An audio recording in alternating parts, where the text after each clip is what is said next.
जय माता दी। दोस्तों, नवरात्रि की हार्दिक शुभकामनाएं आप सभी को। 2023 से पहले घर के मंदिर में रखें ये 5 चीजें, हर मनोकामना होगी पूरी। दोस्तों, करीब 200 वर्षों बाद 15 अक्टूबर 2023 को बेहद दिव्य और दुर्लभ संयोग बन रहा है और बहुत अद्भुत संयोग में शारदीय नवरात्रि पड़ रही है। और दोस्तों, इस बार की नवरात्रि बेहद ही खास इसलिए होने वाली है क्योंकि इस बार की शारदीय नवरात्रि ठीक सूर्य ग्रहण के बाद पड़ रही है और इस सूर्य ग्रहण के प्रभाव से लोगों की किस्मत चमकने वाली है। दोस्तों, इस बार की नवरात्रि का यह महापर्व बहुत ही शुभ और मंगलकारी माना जा रहा है क्योंकि इस बार माँ दुर्गा हाथी पर सवार होकर पृथ्वी लोक में पधारेंगी, भक्तों की पीड़ा दूर करेंगी। दोस्तों, यदि आप नवरात्रि शुरू होने से पहले घर के मंदिर में ये 5 चीजें ले आते हैं तो आपकी सभी दुख तकलीफों का नाश हो जाएगा और आपका घर धन धान्य से भर जाएगा और आपकी कैसी भी मनोकामना हो वह तुरंत ही पूरी हो जाएगी। और दोस्तों, इन चीजों को घर के मंदिर में लाने पर घर की नकारात्मकता दूर हो जाती है और माँ दुर्गा आपके घर में वास करने आती हैं। आखिर वे कौन सी चीजें हैं जो आपके इस नवरात्रि को शुरू होने से पहले घर के मंदिर के लिए ले आनी चाहिए, आज हम आपको विस्तार से बताएंगे, इसलिए वीडियो को आखिर तक जरूर देखिएगा। दोस्तों, यदि आप भी अपने जीवन में माता रानी की कृपा पाना चाहते हैं तो वीडियो को लाइक करके कमेंट में जय माता दी लिखना ना भूलें और साथ ही चैनल को सब्सक्राइब जरूर कर लीजिएगा। इसलिए दोस्तों, इस शुभ समय की समाप्ति से पहले घर के मंदिर में रख लें ये 5 चीजें और फिर देखें माँ दुर्गा का चमत्कार। दोस्तों, आज समस्त धरती पर हिंदू घर में शायद ही कोई ऐसा घर होगा जिस घर में पूजा घर ना हो। दोस्तों, पूजा घर वह स्थान होता है जहाँ से घर में पवित्र ऊर्जा का संचार होता है और घर में सुख शांति आती है और घर से सभी बुरी शक्तियों का नाश होता है। इसलिए आपका पूजा घर वास्तुशास्त्र के अनुसार ऐसा होना चाहिए जो आपके घर में सकारात्मक ऊर्जा का संचार बेहतर तरीके से करता है। दोस्तों, आपने देखा होगा हम पूजा घर में भगवान की मूर्ति रखते हैं जिसकी वजह से घर की तरक्की की बजाय नुकसान हो जाता है। दोस्तों, अक्सर लोगों को गलतफहमी हो जाती है। कुछ लोग होते हैं ऐसे जो घर के मंदिर को नजरअंदाज करते हैं और घर में रखी चीजों को जहाँ पर रखना चाहिए वहाँ पर नहीं रख पाते हैं। दोस्तों, घर में 5 चीजों का रखना बहुत होता है अशुभ, धन का हो जाता है नाश, माँ लक्ष्मी ऐसे घर का कर देती हैं त्याग। और इसी के साथ इस वीडियो में हम जानेंगे कि उन 3 विशेष चीजों के बारे में जिनका पूजा घर में होना बेहद ही आवश्यक है। यदि घर में सुख समृद्धि और धन की कामना करते हैं तो ये 3 चीजें पूजा घर में होनी जरूरी चाहिए। दोस्तों, स्वयं भगवान श्री कृष्ण ने बताया है कि प्रत्येक मनुष्य अपने घर में एक छोटा सा पूजा घर अथवा एक छोटा सा मंदिर जरूर बनाता है जिसके अंदर वह अपने सभी प्रिय देवी देवताओं की मूर्ति, उनसे जुड़ी हुई चीजें श्रद्धा भाव के साथ रख लेता है। वह अपने मंदिरों में देवी देवताओं की तस्वीरें, पूजा पाठ का सामान इत्यादि चीजों को भी रख देते हैं। दोस्तों, किन्हीं चीजों का मंदिर में रखना होता है बेहद जरूरी, पर किन्हीं चीजों को रखना उतना ही बेहद अमंगल तथा अशुभ माना जाता है।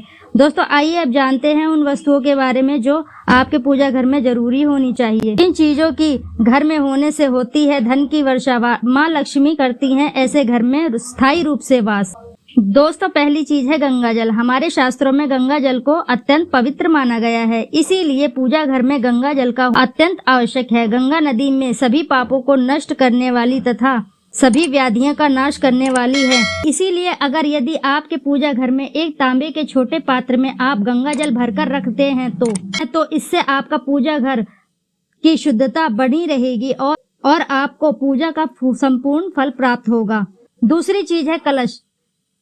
शास्त्रों में कलश को पूर्णता का प्रतीक माना गया है। चाहे वह सत्यनारायण की पूजा हो या दीपावली या नवरात्रि का पर्व हो या फिर किसी भी प्रकार का धार्मिक उत्सव हो तथा मांगलिक कार्य हो, कलश की स्थापना किए बिना सब कुछ अधूरा माना गया।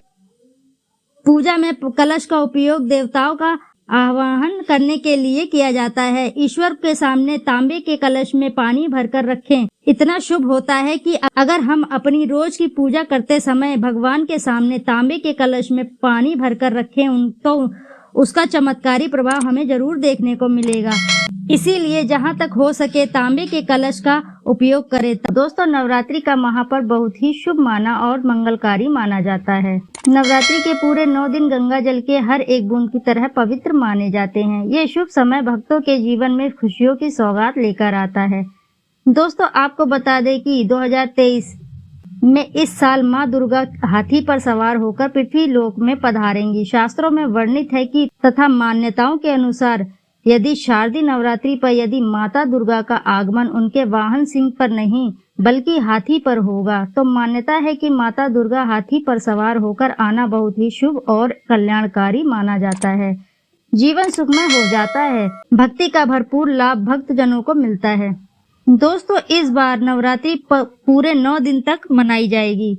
न एक भी दिन कम और न ही एक भी दिन ज्यादा, पूरे 9 दिन तक मनाई जाएगी। माँ शेरावाली की विशेष रूप से पूजा आराधना की जाएगी। शारदीय नवरात्रि का महापर्व इस बार 2023 में 15 अक्टूबर दिन रविवार से शुरू होकर 2023 अक्टूबर सोमवार के दिन तक समाप्त होंगे।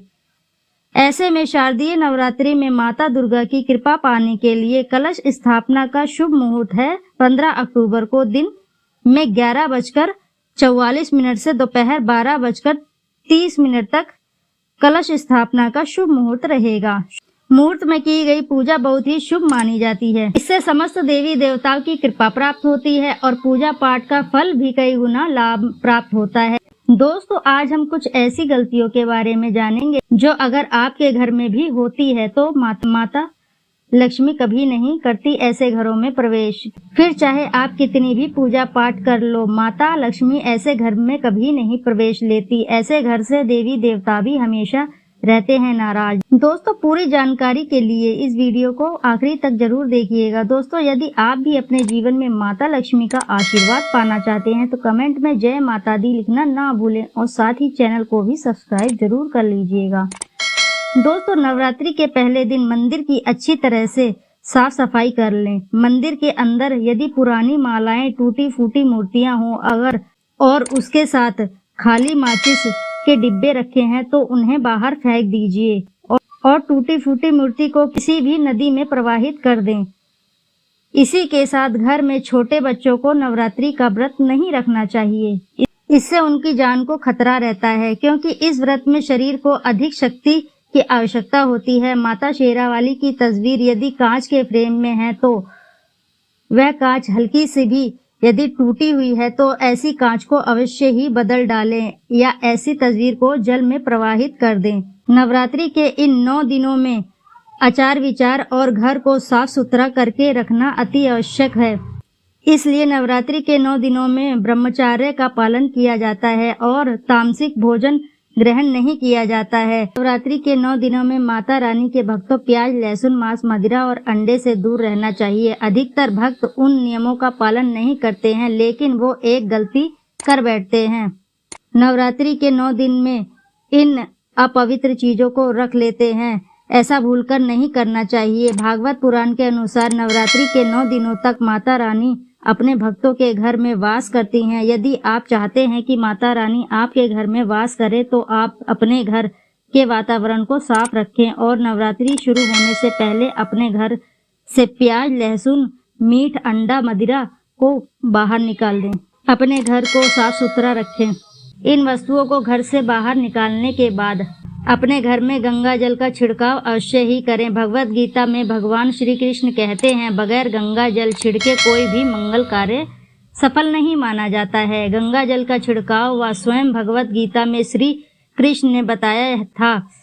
यदि आपके घर में गंगा जल ना हो तो मार्केट से खरीद कर ला सकते हैं और गौमूत्र लाकर गौमूत्र का अपने घर में छिड़काव करें। बस थोड़ा सा पानी में डाल लें। इससे आपके घर का वातावरण पवित्र हो जाएगा। घर में मौजूद नकारात्मक ऊर्जा भी नष्ट हो जाएगी और जिस घर में वातावरण पवित्र होता है और नकारात्मक ऊर्जा नहीं होती है वहाँ माता रानी का वास होता है। नवरात्रि के पहले आप अपने पूर्ण घर की अच्छी तरह सफाई कर लें।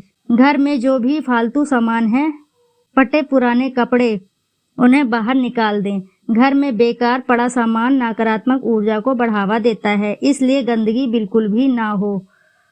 धूप दीप जलाकर वातावरण स्वच्छ कर लें। दोस्तों, माता के आगमन के लिए घर का दरवाजा अवश्य ही सजाना चाहिए। उससे माता रानी आकर्षित होती हैं, घर के द्वार में प्रवेश करती हैं। माँ के आगमन के लिए द्वार को फूलों से सजाना चाहिए। दोस्तों, कई लोग ऐसे भी होते हैं कि माता रानी की चौकी कागज बिछाकर बनाते हैं, जो कि बिल्कुल भी गलत माना गया है। माता की चौकी के लिए सदैव लाल कपड़ा ही बिछाएं और सफेद कपड़ा भूलकर ना बिछाएं और काला कपड़ा भी भूलकर ना बिछाएं, और ध्यान रहे कि कपड़ा फटा भी ना हो। दोस्तों, यदि आपके घर में देवी देवताओं की अखंडित मूर्तियां, फटा हुआ चित्र यदि हो तो उसे भी किसी पवित्र नदी में विसर्जित कर दें, क्योंकि ऐसी मूर्तियां और चित्र दुर्भाग्य लाती हैं।